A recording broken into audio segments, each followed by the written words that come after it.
ఈ asthma cure అనేది లేదండి. వెరీ ఇంపార్టెంట్ అండి. సో ఆస్తమా అనేది as on date it is 100% controllable disease. So ఈ డేట్ కి 100% క్యూర్ లేదు. You can't remove asthma from the body. కొన్ని టైప్స్ ఆఫ్ ఆస్తమా ఉంది, ఆక్యుపేషనల్ ఆస్తమా కానీ, డస్ట్ ఇండ్యూస్డ్ కానీ, ఆర్ ఎనీ ఫ్యాక్టరీ ఎక్స్పోజర్ కానీ, అది కనుక ఎక్స్పోజర్ తీసేస్తే తగ్గిపోతుంది.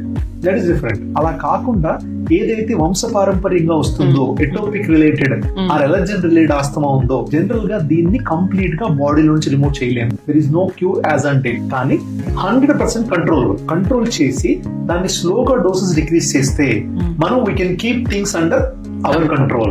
లో లెవెల్ ఇన్హేలర్ దగ్గర నుంచి కూడా హై లెవెల్ బయోలాజికల్ మెడిసిన్స్ వరకు ఉన్నాయి మనకి కంట్రోల్ చేయడానికి, ఇంజెక్షన్స్ వరకు ఉన్నాయి. సో అవి యూజ్ చేసుకుంటే మనం we can keep things under 100% control. They can lead a normal life. Yes.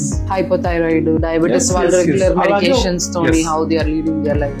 కాబట్టి ఏ ప్రాబ్లం లేకుండా నార్మల్ పర్సన్ ఎంత ఫుల్ పొటెన్షియల్ తో వర్క్ చేయగలరో, ఎంత ఫుల్ పొటెన్షియల్ తో డైలీ యాక్టివిటీ లీడ్ చేయగలరో, అదే పొటెన్షియల్ తో బ్రాంకియల్ ఆస్తమా పేషెంట్స్ కూడా అన్ని ఆస్పెక్ట్స్ లో ఈక్వల్ గా లైఫ్ లీడ్ చేయగలరు. But proper diagnosis, early diagnosis, prompt treatment and apt follow-ups. All four are important. Regular interval follow-ups. అలా ఉన్నప్పుడు nobody can solve it.